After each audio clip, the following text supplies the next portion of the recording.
Hey, it's Nathan Sweeting, your Christian mindset coach and speaker, here helping you to achieve self mastery by finding your clarity, breaking bad habits, and mastering your mindset. And today we're talking about clarifying and setting your goals in the right way. Everywhere you look, there's goal setting. It refers to the process of selecting and deciding on a target or outcome you want to achieve.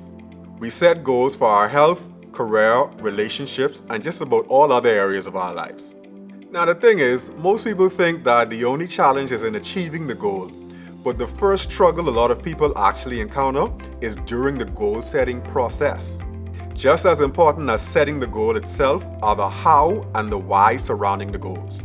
That's why today we're discussing 7 key strategies needed to clarify your goals, then set them in a way so you can 1. Stay consistent, and 2. Make them easier for you to achieve. Setting your goals in the correct way helps you to focus on where you want to go in life. It can keep you motivated. It provides you with a better direction and destination. It allows you to formulate the best plan and improves your performance. And it increases your chances of achieving them. So, let's dive into the 7 goal setting strategies. Number 1, get it on paper. Your first step is to write down your goals. Get them out of your head and on paper. Every time a client approaches me with a goal they want to achieve, the first question I ask is, okay, where else do you have the goal?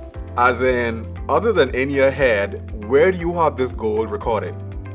I joke with clients, but it's not really a joke. I like to say, if it's only in your head, then it doesn't really count. Getting your goals out of your head and on paper benefits you in several huge ways. You gain clarity on what you want to achieve. You'll have a physical record of where you want to go and what you want to achieve. This allows you to look back on it whenever needed so you can track your progress. And because you can physically see the goals, you're more likely to take action on them because the visual image alone provides more motivation. Writing down your goals also makes it easier to remember them, as we can get distracted sometimes by all of the hundreds of other things going on in our lives. Writing them down creates a sense of accountability so you can stay consistent in your actions. Visually, seeing your goals strengthens your emotional connection to the results you want to achieve. And this is important because as human beings, we generally act based on emotions. Research has shown that you're 50% more likely to achieve the goal when you write them down. After writing them down, put them somewhere that you will easily see because you'll need to review them daily and in some cases multiple times per day. This keeps them front of mind. Now, I'm old school, so I write on paper sometimes, but you can use a whiteboard, print off images, sort of like a vision board look. You can use a notebook, sticky notes, or print your goals on paper. Choose the option that fits you the best. The second goal setting strategy is to chunk and prioritize. If you're like me, your goals are pretty big. But when you think about the huge distance between where you are now and where you want to go, it can get really overwhelming and for some people, even stop you from getting started in the first place. Chunking your goals refers to breaking them down into more manageable and achievable steps. So for example, if your goal is to lose 30 pounds, you need to think about what you need to do in order to make that happen. That may be hiring a coach, getting your workout equipment, creating a nutrition plan, etc. Remember, you do not want to overwhelm yourself because, like I said, that's the quickest way to not get started.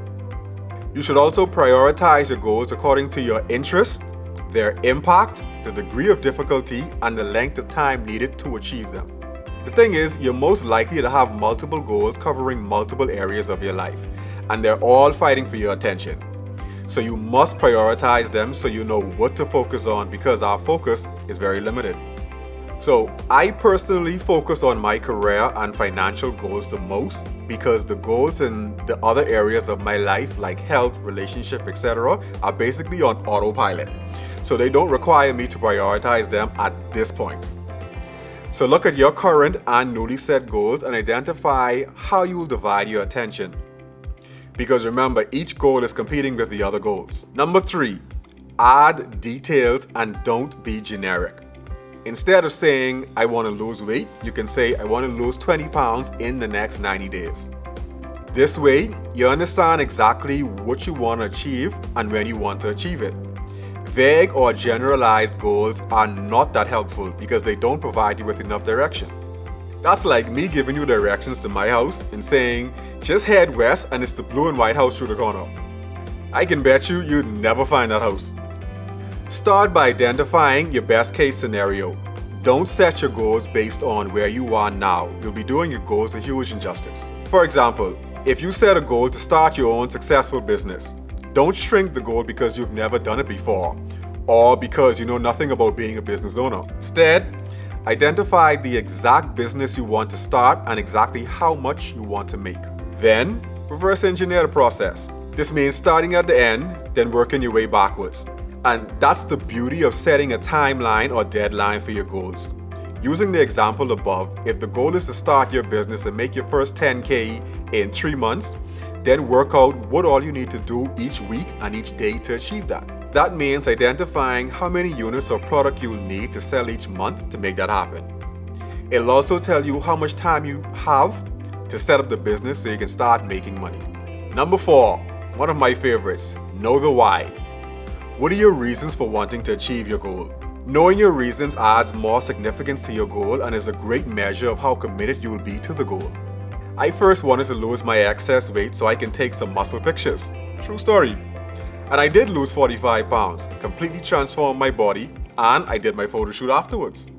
The thing is, after the photo shoot, I started to put the weight back on because my why was no longer valid, since I already achieved that goal. That's when I changed my why. I decided to stay on my health journey so that I can be fit and healthy all year round.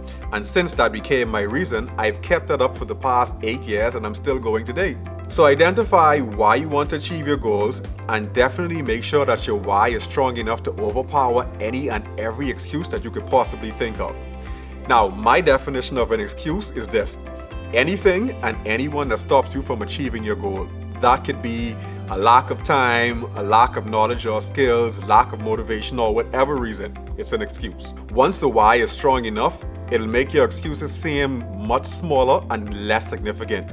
You will make a way. 2 points to know about your why. 1, make sure it makes you happy, despite what others may think about it. Some people said my why for losing the initial weight was shallow, but it was enough to keep me consistent until I achieved the goal. So if your why drives you, then roll with that. And 2, make sure that you align your goals and your why with your values. Your values are your guiding principles that determine what's important to you in life. And this is important because your values direct and determine your behavior. Of course, you need to first identify what your core values are, but that's for another session. The 5th goal setting strategy is to simplify your action steps. Think of these as smaller sub-goals. Some of our goals are pretty huge and can be somewhat overwhelming. This is why it helps to set smaller goals. Simplify them. The simpler the better. This helps with brain training because your brain prefers to conserve energy and work less, so simplicity is key. For example, if you want to fill a vacant position in your organization, a smaller goal would be to finish the certification course first that the job requires and complete the application process for the position. When simplifying your action steps, keep your step titles short and precise and start with action words. If you're an author and want to write a book, those steps could be organize your notes or write chapter 1 of the book. Remember, simplicity wins and increases your chances of achieving the goal. Number 6, identify your resources. It's asking questions like, who has done it before? As in, who has achieved the goal that you want to achieve? Who is an expert in this area? What other resources can I access? A resource is a source of help and one that you can use to achieve the goals that you've set. For my fat loss clients, my course is a resource for them to achieve their fat loss goals. A resource can be a person, like a coach or mentor. It can be an app. The internet is a resource, and your time is a very valuable resource. There are multiple resources out there to help you achieve any goal you can think of. You don't have to try and figure everything out on your own, and you don't need to reinvent the wheel. The blueprints to getting the body you want, making the progress in your career that you want, having the relationship that you want, it's already out there. You just need to tap into that resource. Number 7, start executing. Once you follow the steps above, your final step is to take action on the goals that you have set. A goal without action will remain just a goal. The purpose of setting your goal is to achieve them and to become the person you need to be in the process. The only way you're going to do this is by taking action, and massive, consistent action. Use the strategies above to get very good at goal setting, but don't become a professional goal setter.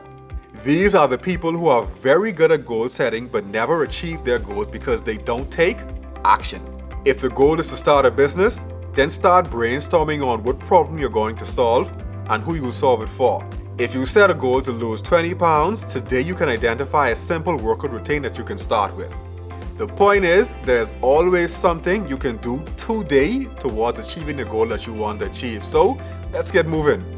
We'll end with a quick recap of the 7 strategies we just went over. 1. Get it on paper. 2. Chunk and prioritize. 3. Add details. 4. Know your why. 5. Simplify your action steps. 6. Identify resources. And 7. Start executing, because a goal without action is just a goal. I want you to use these strategies to clarify your goals in each area of your life and to set them in a way that allow you to stay consistent with them, and that will drastically increase your likelihood of achieving them. Happy goal setting! So drop a comment below, let me know which strategy you like the most. And if this video resonated with you, be sure to like, share, and subscribe. See you in the next video.